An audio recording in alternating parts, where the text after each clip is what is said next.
Até onde vão as quedas da bolsa? Será que cai mais? Será que não cai? Essa é a pergunta que mais chega para mim em todas as minhas redes sociais. Tanto no Brasil quanto nos Estados Unidos, a gente vê uma queda superior a 20% desde o topo, no momento de recorde do preço das ações, da média do preço das ações, né? E a pergunta que vem é essa: poxa, será que é uma oportunidade? Será que é um momento em que ainda tem muito risco e pode cair muito mais? Fruto disso, desse volume de perguntas, essa preocupação e de muita gente perdendo dinheiro e me passando feedback, eu fiz uma análise de todas as crises inflacionárias com alta inflação, como a gente vê que está acontecendo hoje, todas as crises do último século. Eu encontrei alguns padrões, alguns momentos muito semelhantes ao que está acontecendo agora. A gente consegue ter um discernimento, analisando o contexto, de quanto mais as ações ainda podem cair. Se é uma oportunidade agora, se pode cair muito mais, é justamente isso que eu vou te explicar nesse vídeo. Seja muito bem-vindo, seja muito bem-vinda a mais um episódio do nosso quadro Você Sempre em Alta, que é uma série de vídeos onde eu ensino estratégias, táticas, atalhos, obstáculos, oportunidades, armadilhas, enfim, sempre um pilar fundamental para que você consiga lucrar nas altas e nas quedas da bolsa, para que você consiga lucrar independente se a economia está crescendo ou se a economia está em crise. Como faz um investidor, uma investidora sempre em alta? E é óbvio que eu não estou te falando de day trade, especulação de curto prazo, ficar olhando o gráfico para ver se ele vai dar uma pirueta, ficar olhando notícia igual um adoidado. Não, estou falando com pessoas maduras, adultas, que têm por objetivo multiplicar o seu dinheiro com consistência e previsibilidade no longo prazo. Eu sou Vinícius Marinho e o tema do episódio de hoje é: ações não param de cair. Até onde vão essas quedas? Uma análise completa de todas as crises inflacionárias para a gente conseguir ter um olhar mais assertivo diante desse cenário bem turbulento. Por que eu defini gravar um vídeo com esse tema? Acontece que as ações brasileiras e as ações americanas estão caindo mais de 20% desde o seu momento de pico, seu momento de recorde, né? No caso das ações brasileiras foi em julho de 2021, no caso das ações americanas foi no final de 2021. E frente a isso, eu publiquei um vídeo nos últimos dias aí no meu Instagram, também publiquei no YouTube, com essa situação. Poxa, ações do mundo inteiro estão caindo. Será que essas quedas já chegaram ao fim? Fiz uma indagação e muita gente me retrucou essa indagação, me dizendo assim: poxa, Vinícius, o que você acha? Será que tem mais para cair? Será que já é um momento de oportunidade, um momento de ficar mais agressivo? Será que é um momento de ficar conservador? Fruto disso, eu decidi fazer uma análise de todas as crises que tinham alguma semelhança com a crise internacional que a gente vive hoje, porque essa crise não é uma crise no Brasil exclusivamente, né? É uma crise que afeta o mundo todo, está afetando os Estados Unidos, está afetando a Europa, está afetando todos os países do planeta, inclusive o Brasil, tá? E olhando várias crises, eu consegui identificar que a crise dos anos 70 nos Estados Unidos foi uma crise muito semelhante à crise que está acontecendo agora. Ou melhor, a crise de agora aparenta ser muito semelhante da crise de 1970. E basicamente é isso que eu vou linkar e vou mostrar aqui para você, tá? O que acontece? O que aconteceu nos anos 70? Deixa eu colocar aqui na tela para eu te mostrar agora. Eu vou te mostrar o histórico de inflação nos Estados Unidos, tá? Aqui está na tela agora. Basicamente, nesse gráfico aqui, o que você vê? Poxa, Vinícius, eu tenho que entender sobre gráficos. Não, você não precisa entender nada sobre gráficos, tá? Mas basicamente, o que aparece aqui para você nesse gráfico? O CPI, que é o Índice de Preços ao Consumidor. O índice de inflação dos Estados Unidos, certo? Poxa, desde lá dos anos 50 até 2022. E o que a gente percebe, né? Que em alguns poucos anos existe um salto da inflação. Vamos dar um passinho para trás só para a gente alinhar conhecimento? Inflação nada mais é que o aumento médio dos preços de tudo que a gente compra no dia a dia. Quando os preços estão subindo de forma generalizada, aumenta a inflação. Aumentando a inflação, o que acontece? As pessoas ficam com menos dinheiro no bolso, porque tudo está subindo de preço, elas conseguem comprar menos. Se instaura uma série de medidas na economia, que eu vou te comentar daqui a pouco, mas se instaura principalmente o quê? Incerteza. Incerteza principalmente na cabeça das pessoas. Será que daqui 2, 3, 4, 5 anos eu vou conseguir me sustentar com a renda que eu tenho hoje? Porque os preços estão subindo demais. E isso é o que está martelando na cabeça não só do brasileiro, mas também das pessoas que vivem em todos os países do mundo. Por que eu estou te mostrando aqui basicamente a inflação nos Estados Unidos? Porque hoje a gente vive em um mundo globalizado. Poxa, Vinícius, essa é a minha professora de geografia 40 anos atrás falava isso. Pois é, mas a globalização é algo real, né? Então, o que acontece? A gente tem, desde 1944, a gente tem uma moeda que é a moeda mais usada no mundo, que se chama o dólar, certo? Sendo o dólar a moeda que é mais usada no mundo, todas as matérias-primas de tudo que é produzido é cotado em dólar. Se tudo que é produzido é cotado em dólar, eu analisar o berço do dólar é importante, é relevante, porque eu nunca vi acontecer uma crise nos Estados Unidos como está acontecendo agora, certo? Que não tenha gerado impacto em todas as outras economias do planeta.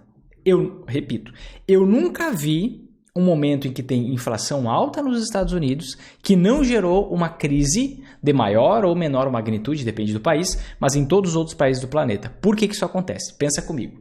Imagina que está acontecendo uma inflação nos Estados Unidos, certo?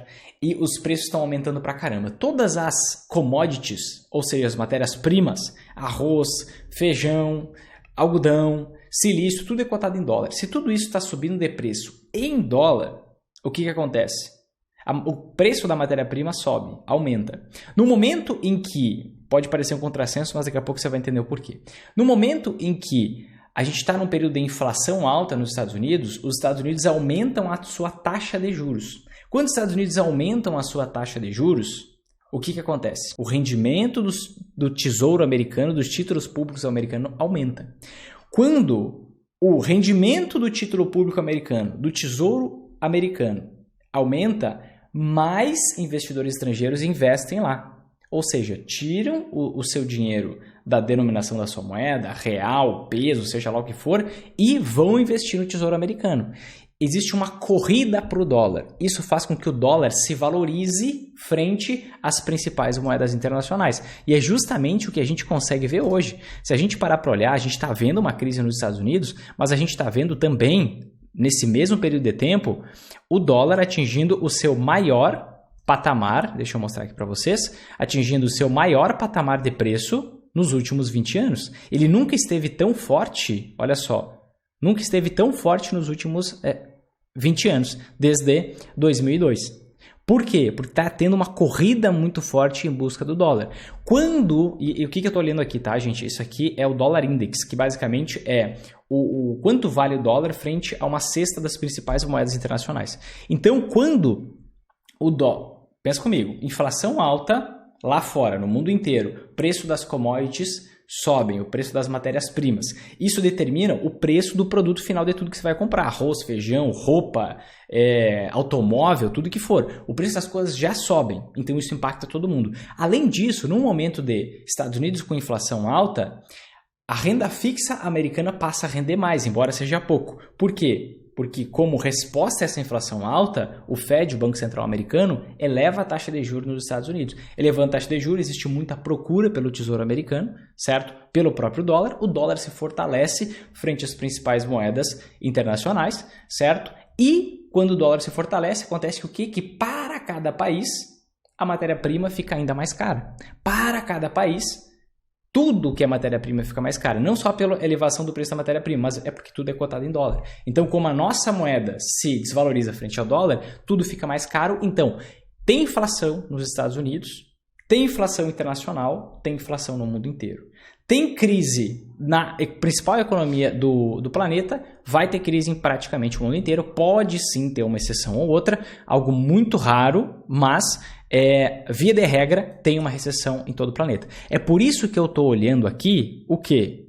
O foco em uma crise internacional, porque é o que a gente está vivendo hoje. Não é uma crise local, não é uma crise concentrada no Brasil, é uma crise internacional, então eu preciso analisar o berço da moeda mundial, que pode mudar daqui a 50 anos, pode, não ter problema nenhum, e a gente vai ter que olhar esse fator aqui também. Mas vamos lá, quando a gente olha aqui para a inflação americana, o que a gente vê? Que desde os anos 50 até hoje, a gente vê alguns surtos inflacionários. Quando que aconteceram alguns surtos inflacionários? O que são surtos inflacionários? Uma inflação muito alta, ou seja, um descontrole na economia, um aumento dos preços de forma muito vigorosa. A gente viu isso acontecendo ali no fim dos anos 50, 50, tá? Ali por 57, 56 e 59 mais ou menos. A gente viu isso acontecendo em 69, a gente viu isso acontecendo aqui, ó, no início da década de 70 e no final da década de 70. Depois a gente foi ver isso acontecer ali no início dos anos 90, quando começou a Guerra do Golfo. A gente também viu no estouro da bolha imobiliária americana, só que foi num patamar bem menor aqui, e a gente está vendo agora. Comparável ao nível galopante de inflação que a gente vê hoje, o que nos resta olhar aqui? Ó? Essa crise dos anos 70.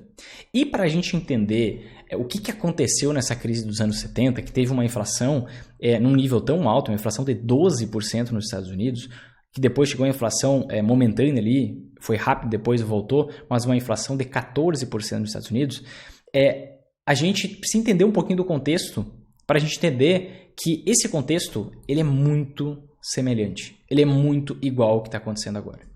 E aí a gente vai ver o que pode acontecer daqui para frente, olhando para trás, claro, nunca tentando prever o futuro e dizer exatamente o que vai acontecer, mas a gente consegue ter clareza do que aconteceu, é muito semelhante ao que está acontecendo agora, inclusive os horizontes de tempo, é um negócio bem interessante que eu quero mostrar para você aqui agora. Por que eu peguei esses patamares tão altos da inflação? Porque, gente, a inflação americana está subindo vertiginosamente. Deu uma folga aqui ó, em 2 meses e continuou subindo vertiginosamente. O próprio Biden, o presidente dos Estados Unidos, o próprio Banco Central americano, eles estão assustados com o nível de inflação do país. Por quê? Isso aqui pode subir muito mais, palavras deles. Por isso que eles até começaram a elevar muito mais a taxa de juros nos Estados Unidos. E só para a gente entender um pouquinho o contexto ali da época, o que culminou ali na crise dos anos 70, eu vou te mostrar a queda nas ações daquele período também, mas o que aconteceu? Ó? Os Estados Unidos viraram a potência americana que são até hoje lá em 1944 e 1945, no final da Segunda Guerra Mundial. Naquela época, os Estados Unidos eles tinham 50% da riqueza do mundo, do planeta. Por quê? Qual foi o plano americano? Eles financiaram o armamento para a Primeira Guerra Mundial, Segunda Guerra Mundial e depois também financiaram a reconstrução dos dois lados da guerra. Foi um plano perfeito, já que eles não estavam se envolvendo no conflito, eles não estavam colocando um caminhão de dinheiro na guerra, não estavam gastando, eles só estavam arrecadando com as guerras que aconteceram ali a partir da Primeira Guerra Mundial, em 1914. Então, o que aconteceu? Eles acabaram acumulando cerca de 50% da riqueza global e endividando o mundo. Então, imagina o seguinte, quando você pega e empresta dinheiro para um país em uma outra moeda, significa que aquele país ele precisa ter algum nível de reserva em dólar. E aí, com o passar do tempo, como eles emprestaram dinheiro para muita gente a juros baixos, o que foi o Plano Marshall na época, basicamente todo mundo precisava ter um pouco de dólar. Então, o dólar virou naturalmente a moeda mundial. Foi um processo natural, justamente porque eles se fortaleceram muito nas duas guerras, depois implementaram o Plano Marshall, emprestaram dinheiro para todo mundo e com uma proteção contra a variação da moeda, esses países precisavam ter dólar. E esses países tendo dólar, o dólar acabou sendo a moeda mais usada no mundo naturalmente. Em 1944, eles fizeram basicamente um acordo de que a moeda mundial seria o dólar, tá? E o dólar teria um padrão ouro. Como assim um padrão ouro? A quantidade de dólar que existia em circulação era a quantidade de ouro que os Estados Unidos tinham no banco, certo? E por que se usou esse padrão ouro? Porque os Estados Unidos naquela época tinha cerca de 75% a 80% de todo o ouro já minerado no mundo até então. Então era um metal precioso que poderia dar lastro para o dólar, certo? E como eles tinham em abundância, basicamente eles podiam fazer essa conversão. Naquele momento, o país, né, os Estados Unidos, eles viviam em paz, era um país que, poxa, todo o mundo estava em conflito, estava em guerra, eles estavam num momento de paz, então basicamente os Estados Unidos foi eleito, digamos assim, a potência mundial, o dono da moeda internacional por conta de todo esse contexto. Era um país rico, era um país próspero, uma população em paz, não tinha guerra nos Estados Unidos, sendo que tinha guerra em todo o resto do mundo, tinha 50% da riqueza global e tinha 80% do ouro do mundo, então basicamente a economia americana era assim. Só que quando um país ele assume essa postura da economia mais potente do planeta, ele vira inimigo de vários outros países que também querem tomar um espaço, né? Que se sentem injustiçados, etc. e tal. Então, a partir dali, os Estados Unidos começaram a gastar muito, principalmente com guerras. E aí eles foram gastando dinheiro na década de 50, na década de 60, na década de 70 o negócio começou a estourar. Tanto que você pode ver, que eu te mostrei aqui, ó, que a gente já teve uma inflação um pouco mais alta aqui em 56, 57, 58. Como os Estados Unidos estavam gastando sem parar, principalmente durante a década de 60, que o endividamento americano aumentou muito, chegou um momento em que os países ao redor do mundo começaram a desconfiar. Os Estados Unidos eles estão gastando muito. Será que eles estão respeitando aquele padrão do ouro? E na verdade não estavam. Os Estados Unidos gastou mais do que ele tinha em reserva internacional em ouro. Então, o que a gente consegue ver? Quando que veio esse medo? Quando a inflação nos Estados Unidos atingiu esse patamar alto aqui, ó, em 69. Um patamar muito mais alto do que o normal. O normal da inflação nos Estados Unidos era 1,5%, 1%, 1,5% ao ano. Daqui a pouco, a partir ali, ó, de 64, a inflação americana começou a subir, e aqui começou o momento de desconfiança. Será que os preços estão subindo pra caramba? Existe muita compra, existe muita procura, e os preços estão subindo. E aí começou a se instalar esse medo de que, poxa, ainda dá para confiar no dólar? Será que está sendo respeitada essa regra da conversão do dólar em ouro? E o fato é que os Estados Unidos não tinham mais dinheiro. Os Estados Unidos gastaram mais do que eles tinham em ouro. Tanto que em 1971, o que aconteceu? O fim do padrão ouro. O que é o fim do padrão ouro? Foi o momento que o ex-presidente Richard Nixon foi para a televisão dizendo que especuladores estavam atacando o dólar e isso tinha problemas para a economia internacional. Então, em caráter temporário, ele estava quebrando a conversão do dólar no ouro. E aí o dólar passou a não ter mais lastro. Como todas as outras moedas tinham lastro no dólar e o dólar perdeu lastro no ouro, a partir daquele momento, em 1971, nenhuma moeda tinha mais lastro. Por que ele fez isso? Porque o endividamento aumentou muito, porque eles gastaram muito durante a década de 60, gastaram mais do que eles tinham de dinheiro. A inflação no primeiro momento subiu, ali em 69, certo? Depois a inflação deu uma recuada e voltou a subir absurdamente aqui a partir dos anos 71 aproximadamente. Aqui a gente teve o primeiro choque do petróleo, aqui a gente teve o segundo choque do petróleo e aqui a gente consegue ver uma década onde a gente teve uma inflação muito alta. O que a gente está vendo, está começando a ver a partir de 2020 agora, num momento atual, mas só para te dar o contexto histórico, tá? Vou te mostrar agora o que aconteceu com as ações americanas nessa década de 70. Deixa eu pegar aqui. Olha só, o que a gente viu acontecer, ó. Tô olhando, o que eu tô olhando aqui, tá? Eu tô olhando o índice S&P 500. Quem é o índice S&P 500? É o índice que melhor calcula a rentabilidade média das ações nos Estados Unidos. Ah, Vinícius, naquela época era usado mais o índice Dow Jones Industrial. Tá bom, se você pegar vai ser praticamente a mesma coisa, tá? Então não muda muito a direção das coisas. Vou pegar o índice S&P 500 que ele é mais diversificado, tá? Então, o que a gente consegue ver, ó? Em 69 a gente já teve aquele pico de inflação. Lembra? Aqui, ó, esse pequeno pico de inflação que chegou a 6% ao ano. Hoje, para você ter uma noção da dimensão, está em 8,6%, só que depois na década de 70 chegou a 12% e depois a 14%. Então, o que a gente viu acontecendo ali já em 69, numa primeira ameaça de descontrole da economia americana, quando ainda existia o padrão ouro, tá? O dólar era correlacionado com o ouro. A gente viu as ações americanas caírem 33% no medo de uma crise, no medo que uma crise pudesse vir, que a inflação fosse galopante. Depois, a gente teve uma correção dos preços, as ações voltaram a subir. A gente teve nesse meio do caminho aqui, ó, mais ou menos por aqui, o anúncio mais ou menos por aqui, ó, o anúncio da conversão, o anúncio da quebra do padrão ouro. E o que a gente viu acontecer logo após 1971? A gente viu um surto de inflação nos Estados Unidos. Por que teve esse surto de inflação? Basicamente, se tinha uma omissão, certo? De que os Estados Unidos estavam omitindo o que ele estava fazendo. Ele estava gastando muito mais do que ele tinha, era um negócio que não tinha basicamente transparência, e aí as cartas foram abertas nesse momento. E aí teve uma crise, um surto de inflação em virtude de toda essa instabilidade da economia. E o que a gente viu acontecer? A inflação lá em 1973 batendo aquele 12% ao ano, e a gente viu as ações, isso que eu quero que você olhe, tá? A gente viu as ações caindo a partir de 73 até o final de 74, então mais ou menos uns 2 anos de queda, a gente viu uma queda de 47,91%, uma queda de quase 48%, tá?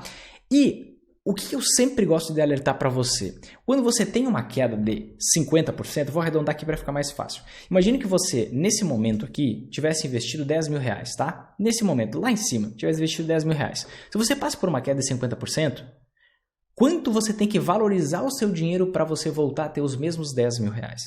Na sua mente linear, na minha antigamente, eu precisava, poxa, perdi 50, rendi 50, fechou. Mas na verdade não. Quando você tem uma rentabilidade negativa de 50%, você saiu de 10 mil e veio para 5 mil reais de patrimônio.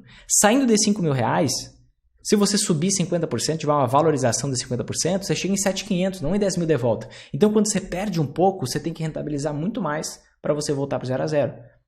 Por isso que você precisa se blindar das quedas. E o que aconteceu? Essa queda não se recuperou rápido. A gente viu aqui, ó, 73, 74 queda, a gente viu em 75, 76, 77 alta, depois voltou a ter novas quedas, depois a gente teve lá em 1980, tá? Mais de 7 anos depois, a recuperação dessa queda aqui. Então, um processo que levou 1, 2, 3, 4, 5, 6, 7, quase 8 anos para recuperar esse dinheiro perdido. Imagina, 8 anos perdendo dinheiro, 8 anos ficando para trás, 8 anos adiando seus planos. Basicamente, é esse o processo. E tem um ditado que no mercado financeiro que você nunca pode esquecer, tá?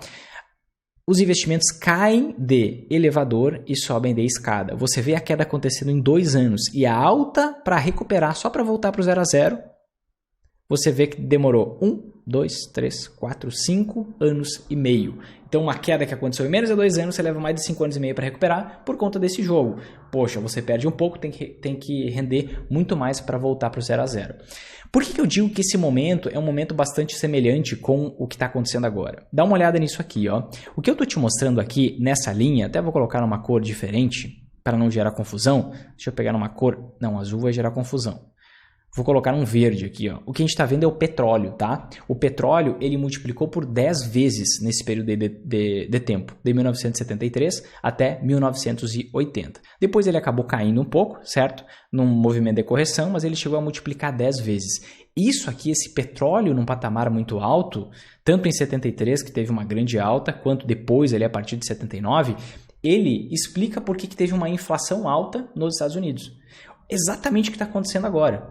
O custo das commodities subiu pra caramba. O petróleo saiu de 20, depois eu vou te mostrar. O petróleo saiu de 20 dólares em 2020 para 120 dólares, o que está mais ou menos nesse patamar de 110, 120 dólares agora. Então a gente está vendo o petróleo subir 5 a 6 vezes. O petróleo se valorizando pra caramba faz com que fique mais caro combustível, que fica mais caro frete, que fica mais caro os produtos como um todo, por isso que gera inflação.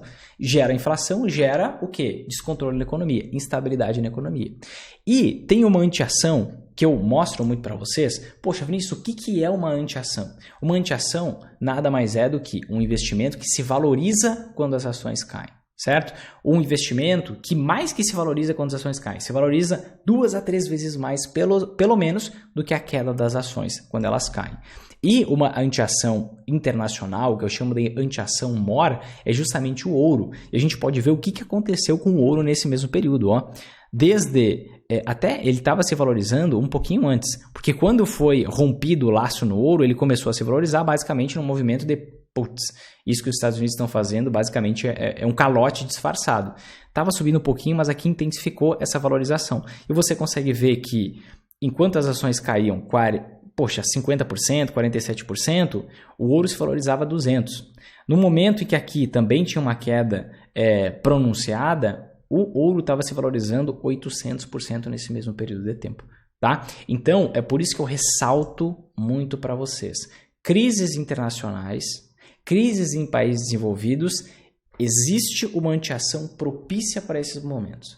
ação que ganha importância nesses momentos, que é justamente o próprio ouro. Então é por isso que, mesmo que no curto prazo, você pode ver que ele não tem um desempenho tão gigantesco. E aí muita gente, até fiz um vídeo esses tempos, por que o ouro está caindo agora? Será que é oportunidade ou não? É uma oportunidade abissal, gigantesca. Só que as pessoas querem resultado para amanhã, para a semana que vem. Elas acham que, investimento na bolsa é para anteontem. Não é.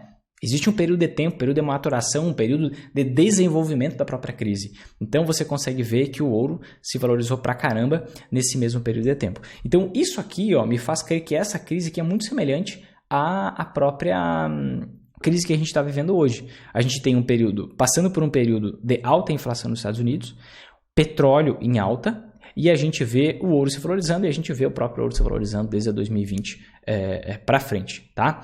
E o que acontece? Quando a gente olha e vê assim, poxa, as ações nesse surto de inflação chegaram a cair 14%, 30%, 47%, a gente pode pegar e contrastar com o que está acontecendo com as ações americanas hoje. E contrastando com o que a gente está vendo com as ações americanas hoje, o que a gente percebe? A gente percebe o seguinte, que as ações americanas estão caindo cerca de 22%. E aí, o que acontece? Chegou a cair 47% naquele período inflacionário, certo? Agora, está caindo 21%, 22%. Poxa, faltaria uns 25% para cair. Sim ou não? Na verdade, está errado. Mais de 30%. Por quê? Vamos pensar o seguinte, digamos que a gente vai ter a mesma queda que teve no passado, ali nos anos 70, tá? Digamos que a gente vai ter aproximadamente uma queda de 47%. O que acontece? Qual o patamar que estava o S&P 500, que é o índice de ações americano, que busca ser o melhor representante do que está acontecendo com as ações nos Estados Unidos? Quando essa linha cai, significa que os preços das ações estão caindo. Quando essa linha sobe, significa que os preços das ações estão subindo. E aí, vamos dar uma olhada nisso aqui. A pontuação, olha lá no canto superior direito, a pontuação estava em 4.750 pontos, aproximadamente, tá? 4.750 pontos. Então, vou fazer uma conta rápida aqui. 4.750 pontos. Caiu 47%. Então, vou multiplicar isso aqui por 0,53.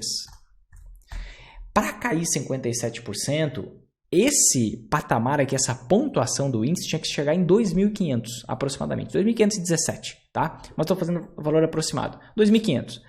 Para chegar em 2.500, saindo da pontuação que está hoje, 3.674, essa não é uma soma algébrica, tá? Não é uma soma simples. Então eu tenho que pegar 2.500, dividir por 3.674, menos 1. Eu vou chegar que ainda precisa acontecer uma queda, uma correção de 32% nas ações americanas, de forma que contemple um impacto inflacionário de verdade. E por que dificilmente, quando a gente tem uma inflação extremamente elevada, a gente tem uma queda muito rápida? Por que dificilmente? Não quero dizer que nunca vai ter, porque não tem como garantir isso. Mas uma queda de 1, 2, 3, 4, 5, 6 meses. Por que isso é muito rápido? Porque existe algo chamado efeito retardado na economia. Como assim? Existem algumas mudanças econômicas que começam a impactar a economia de verdade, de forma real, cerca de 12 meses depois, 6 meses depois, 24 meses, depende. Quando a taxa de juros de um país ela é modificada, essa mudança na taxa de juros ela tem um impacto real na economia cerca de 12 meses depois. Toda a taxa de juro para cima faz com que a dívida das pessoas aumente com o passar do tempo, a dívida das empresas aumente com o passar do tempo, faz com que as pessoas possam comprar menos coisas, faz com que as pessoas, faz com que elas possam comprar menos coisas porque elas já têm que pagar mais pela dívida, mais juro pela dívida que elas já têm porque a taxa de juros sobe. Mas além disso, por que a taxa de juros subiu? E por que está subindo nos Estados Unidos? Porque a inflação está muito alta. A própria inflação já tira também poder de compra das pessoas. E isso faz com que as empresas vendam muito menos, se tornem menos valiosas, que os lucros caiam com o passar do tempo, não necessariamente para ontem, mas que caiam com o passar do tempo, certo? Isso faz o lucro das empresas caírem e faz o preço das ações caírem também. Mas o impacto mais forte na economia de uma alteração na taxa de juros vem 12 meses depois. É por isso que quando a taxa de juros aqui no Brasil começou a subir, lá em março de 2021, você não via as ações caindo por aqui. Você começou a ver o quê? As ações caindo meses depois e agora intensificando as quedas. Por quê? A gente consegue notar agora um impacto mais real na economia. Entende? Então, quando a gente percebe, poxa, pegando uma crise muito similar, deixa eu até te mostrar que é similar, tá? Olha só, você vê aqui o petróleo, tá? Esse aqui é o petróleo WTI, que é o petróleo americano, e a gente poderia pegar o petróleo Brent também, da Inglaterra. A gente vai ver que eles se valorizaram pra caramba, desde ali, ó, um 400% e o outro 500%. De qualquer forma, multiplicação por 4 ou 5 vezes desde o seu pico de preço que tiveram lá em 2020. Isso aqui acaba aumentando a inflação. Aumenta a inflação, faz com que o país tenha que aumentar a taxa de juros, fez com que o país tenha que aumentar a taxa de juros, que começou aqui, as ações começam a desabar, só que elas desabam por mais tempo, por quê? Essa taxa de juros interfere na economia durante meses e intensifica esse poder na economia, digamos assim, cerca de 12 meses depois. E a gente tem um agravante do que está acontecendo hoje frente ao passado, tá? Por que eu escolhi esse período de 70? Porque é o que tem mais semelhança com o período atual. A gente vê inflação alta por conta de alto endividamento, que eu vou mostrar agora. Além disso, a gente vê petróleo em alta, commodities em alta, um choque do petróleo, a gente vê tudo isso acontecendo ao mesmo tempo, tá? Vamos prosseguir então. Ações já caíram 22%, teriam que cair mais 32%, ações americanas, nem estou falando ações no Brasil ainda. 32% para a gente chegar no mesmo patamar de queda que aconteceu lá nos anos 70, tá? Aconteceu lá nos anos 70. Só que a gente tem um agravante hoje. Um agravante que, sim, é preocupante. Por quê? O que acontece? Se a gente for parar para ver o que aconteceu desde 2008, a gente vê um negócio que chama muito a atenção. Por exemplo, deixa eu mostrar aqui para vocês. Ó, na minha tela você está vendo de novo aquele gráfico da inflação americana. E a gente vê que ocorreu o início de um surto inflacionário aqui em 2007. A gente vê que é uma elevação muito forte na inflação que provavelmente, tá? Ela só não continuou subindo porque houve o estouro da bolha imobiliária americana. E aí a inflação virou deflação, os preços começaram a cair diante de tão grande, tão forte que foi aquele momento de crise nos Estados Unidos. Só que a partir daqui, o Banco Central americano, ele tomou uma postura diferente do que ele já tinha feito em todas as vezes na história.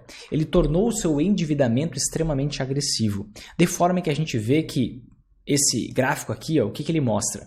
O balanço de ativos do Federal Reserve, do Banco Central americano, que basicamente é o quanto de dinheiro ele tinha injetado na economia, tá? Ele tinha emitido de dívida, e ele tinha de emissão de dívida até 2008 menos de 1 trilhão. A gente vê que com o passar do tempo, depois da crise de 2008, ele injetou muito dinheiro na economia, ele se endividou pra caramba para comprar aquelas empresas que estavam quebrando, para as pessoas não ficarem desempregadas e o país não entrar em crise.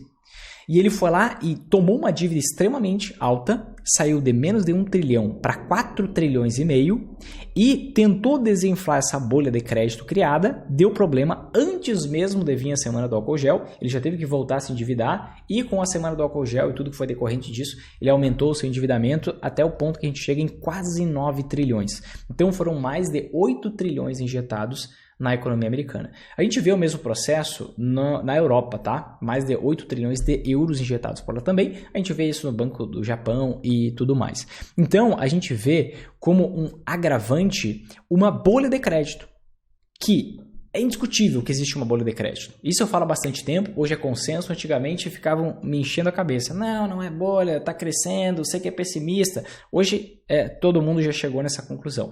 É uma bolha de crédito. Essa bolha vai desinflar como eles estão planejando? Honestamente eu não sei, torço que sim. Eles já estão tentando diminuir o endividamento. Ó, já caíram um pouquinho, mas tiveram que voltar. Espero que sim, mas o negócio é grande, o buraco é mais embaixo. Por quê? A gente vê que a dívida dos Estados Unidos se aproxima de 30 trilhões de dólares. Se eu for pensar lá na década de 70, a dívida não chegou a 4 trilhões. Hoje a gente está falando de 30 trilhões. É muito mais dívida. Outra coisa, a gente vê aqui nos últimos anos que desde 2000, desde o estouro da bolha da internet nos Estados Unidos, a gente vê o endividamento dos Estados Unidos aumentando em relação ao PIB. Então o que a gente vê aqui esse indicador? Ó? É a dívida pública dos Estados Unidos em relação ao PIB, ao Produto Interno Bruto. O que é o Produto Interno Bruto? É a soma de todas as riquezas geradas pela economia. Tá? Então o que a gente vê acontecendo? O endividamento, a dívida subindo nos Estados Unidos em relação, ou melhor, o endividamento subindo em relação ao que é produzido no país, cada vez mais.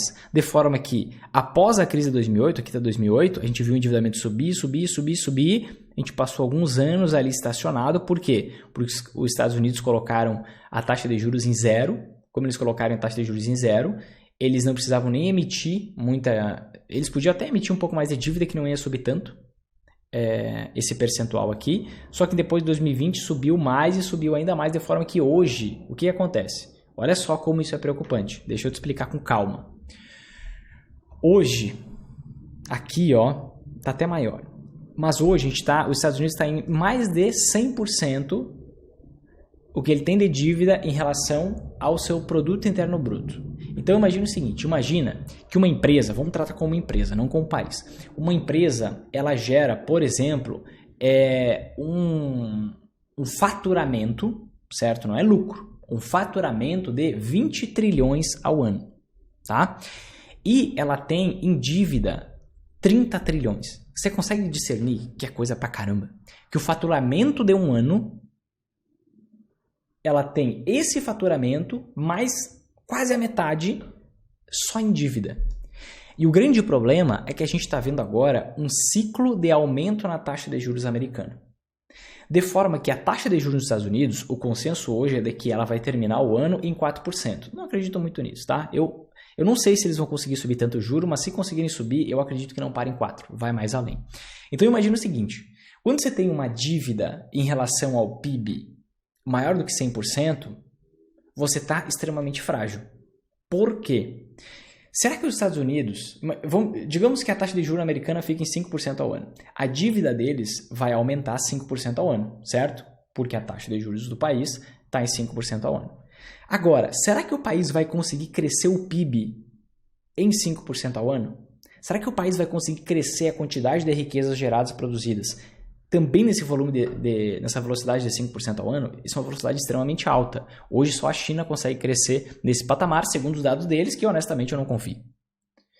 Então, num momento como esse, subindo taxa de juros, quando a relação da dívida com o PIB está extremamente elevada, faz com que talvez o país entre num processo de bola de neve e cada vez a dívida fique maior em relação ao PIB. Então, o que não acontecia naquela época? Naquela época, a dívida PIB estava em 34%. Olha na minha tela aqui, ó. Na década de 70, era cerca de 35% a dívida pública em relação ao PIB. Desde 2008, a gente viu a dívida pública em relação ao PIB subir de 73% em 2008, na verdade 64% para mais de 100%. Então, mais do que dobrou. Comparando com o período lá atrás, e como eu estou fazendo uma relação de um indicador com outro, eu não tenho que corrigir pela inflação, não tenho que fazer nada.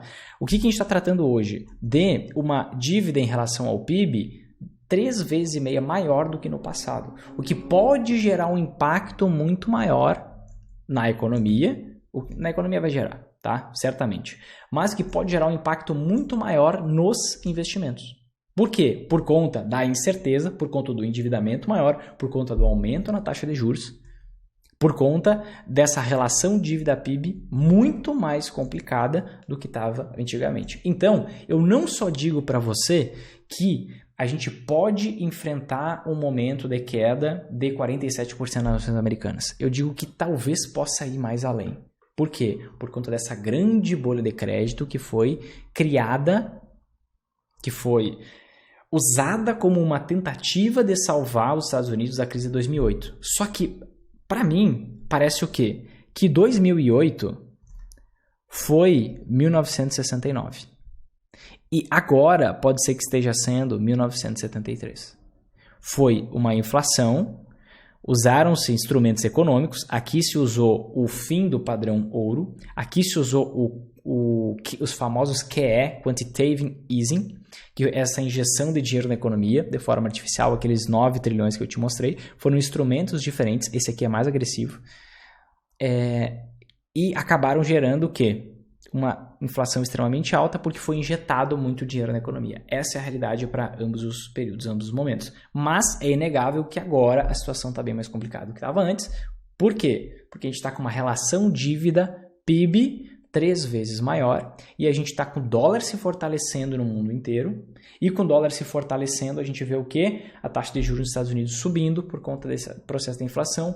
A dívida passa a ter uma taxa de juros muito maior e o buraco pode ficar ainda mais embaixo, tá? Então, mais do que cair 47%, pode cair mais. Vinícius, você está querendo me vender susto. Eu não sei onde é que o pessoal aprendeu esse termo aí. Tem 2, 3 comentaram hoje nos meus posts. Coisas óbvias que estão acontecendo agora que eu falei 1, 2 anos que ainda está rodando. Tá vendendo susto. Gente, eu não quero vender susto. Eu estou te mostrando a realidade, os fatos e a gente está chegando a uma conclusão inevitável junto. Por quê? Eu quero que você se prepare. O cara que fica falando, não, tá querendo vender susto, ele não tá preparado. Ele tá otimista. E otimista, poxa, você pode ter otimista. Eu prefiro ser preparado. Enxergar o que realmente pode acontecer, com lógica, com obviedade, linkando o passado com agora, o cenário muito parecido e que o negócio pode piorar. Então, Vinícius, em algum momento vai melhorar? As ações vão voltar a subir? Vão, não tenha dúvida disso. Mas a economia funciona em ciclos no capitalismo. Crescimento, crise, crescimento e crise. Não ache que a crise vai durar 6 meses e o crescimento vai durar 10 anos. Não é assim que as coisas funcionam. Te mostrei lá nos anos 70. 2 anos em queda, 5 anos só para recuperar. 5 anos e meio. De forma que em 8 anos você conseguiu voltar para o 0 a 0. Se você entrou lá no momento de pico. Te mostrei que existe uma anti-ação. Poxa, os meus alunos que estão com a Magari Internacional montada, respirem fundo, fiquem tranquilos porque vocês estão blindados. Aqui no Brasil, acontece a mesma coisa. As ações podem desabar? Podem. Só que o que a gente vê desabar muito mais, né? Porque já está caindo mais de 20% desde o pico. Mas o que a gente vê acontecendo? Países subdesenvolvidos, eles são mais voláteis. Eu não entendo, mas tem alguns analistas no Brasil que eles insistem em cometer o mesmo erro década após década. E tem gente que já cometeu esse erro várias vezes e continua cometendo. As pessoas ainda acham que o Brasil vai descolar do mundo. Não, porque o mundo está caindo enxofre no mundo inteiro. Está chovendo enxofre. Está caindo canivete. Não, mas o Brasil vai bem. Esse era o discurso no início desse ano. Não, mas o Brasil vai bem. Aí as ações começaram a subir, um movimento especulativo. E aí todo mundo começou a querer achar um motivo para aquela alta, né? Não, mas é que o Brasil tem a commodity. Não, é que o Brasil não sei o que. O Brasil vai bem. Gente, é simples. País forte, economia sólida em crise, principalmente economia mundial, entre aspas, gera um medo, um pânico, uma aversão a risco aos investidores. E eles ficam com essa aversão a risco, esse medo de investir no mundo inteiro. E quando ele olha, poxa, existe um país forte, saudável, que está entrando em crise, será que eu continuo, se eu quero continuar investindo em ações, será que eu continuo investindo nele ou vou continuar investindo em um país subdesenvolvido, um país mais frágil?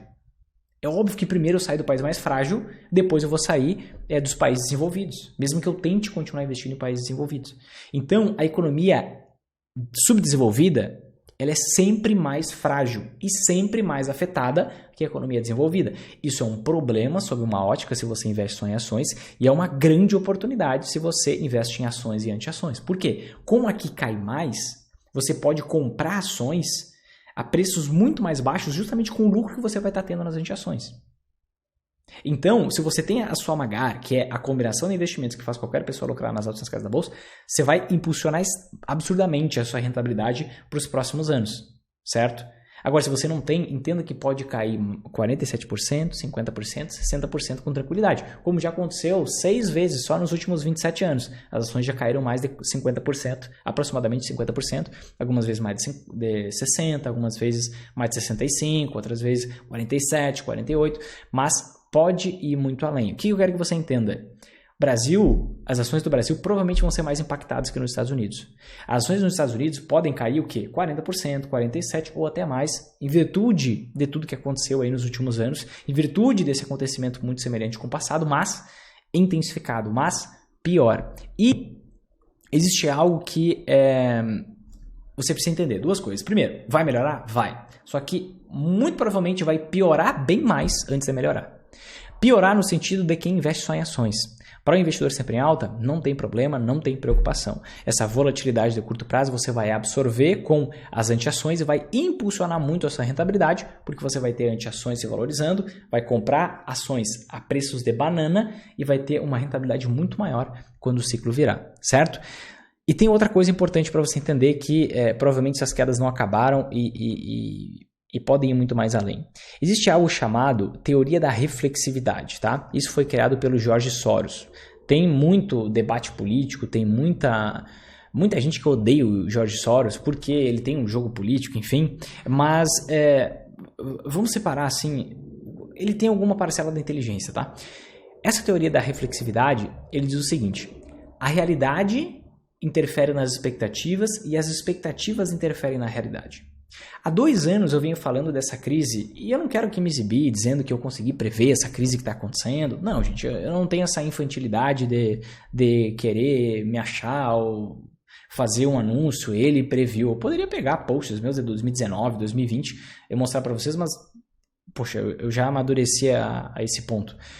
Ao ponto de nem cogitar fazer isso. Mas o que eu falava 2 anos atrás que poderia acontecer em algum momento, está acontecendo agora. Naquela época, eu era alienígena. Você pode pega 2020, pega 2019, inclusive. Você vai ver coisas que, para a época, eu era alienígena. Hoje está virando meio consenso. Quando existe um consenso de que a gente vai ter uma grande crise, e muita gente fala que é uma crise semelhante à de 29, com uma crise ainda maior, as ações caíram 89%, acaba que essa expectativa por uma grande crise interfira na realidade. Como que isso funciona? Vamos lá. Digamos que ninguém espera um momento de crise. Todo mundo está esperando um crescimento da economia. O que os empresários fazem? Os empresários investem nas suas empresas, contratam pessoas, confiam, o índice de confiança é muito alto, confiam que a economia vai bem, confiam que eles vão conseguir vender e tudo mais. Certo? Só que se a gente tem um momento em que todo mundo acredita que vai ter uma crise, isso acaba influenciando na realidade. Quando aumenta a expectativa por uma crise, principalmente uma grande crise, o que o empresário pensa? Eu vou me preparar para essa crise.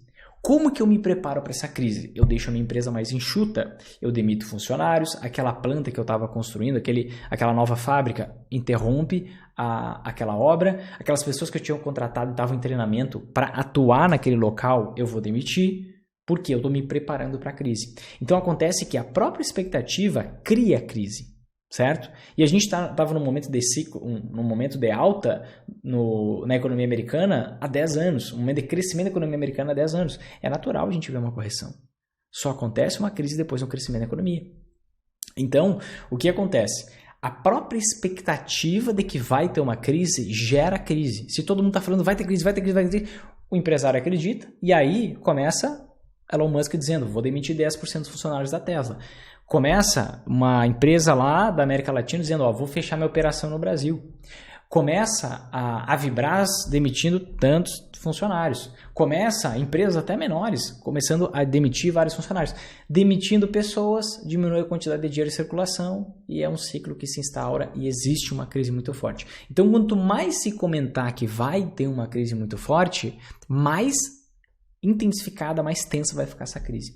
E a gente hoje tem muita gente falando que a crise vai ser grande, vai ser forte. Então isso é mais um indicador subjetivo, não é objetivo, como todos os outros que eu te mostrei, mas um indicador subjetivo de que a expectativa vai influenciar a realidade, certo?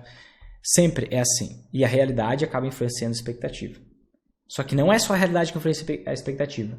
Não é, poxa, o país está melhorando, o PIB está melhorando, então eu acho que as ações vão subir, eu vou investir em ações. Não é só esse jogo. A expectativa também influencia a realidade. E todo mundo está falando hoje crise internacional, global. Então, isso tende a intensificar a crise, tá? Se você tem anti-ações, zero estresse, respira fundo, fica tranquilo, porque você já está assegurado para isso. Até porque eu falo há 2, 3 anos sobre o que está acontecendo agora. Então, tá tudo metrificado, tá tudo na ponta do lápis. Se você não tem, recomendo fortemente que você cogite, no mínimo, conhecer as anti-ações. No mínimo, entender como que funciona esse mecanismo. No mínimo, ter uma parcela do seu dinheiro nisso, porque pode ter muito mais queda pela frente. Quando a gente olha para trás, olha os indicadores do momento atual e vê que a situação atual é até pior. tem até agravantes frente ao que já aconteceu ali na década de 70. Pergunta, estão falando em recessão nos Estados Unidos. Qual é o efeito disso na nossa bolsa?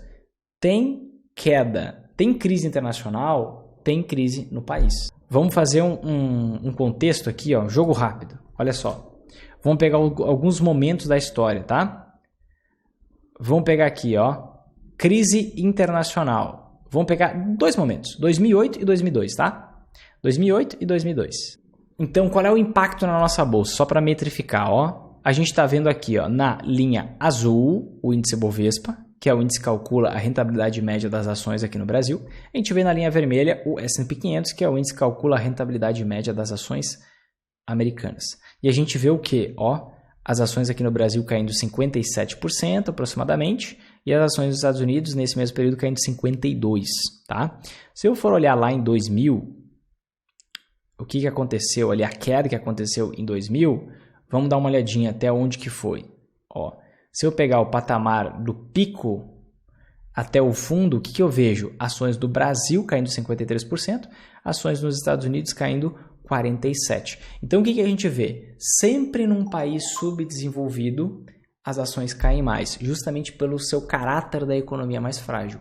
Então, se, por exemplo, porventura vai ter mais queda nas ações americanas, espere que tenha mais e mais quedas ainda nas ações aqui no Brasil. É por isso que você precisa de anti-ações, por isso que você precisa calibrar os seus investimentos.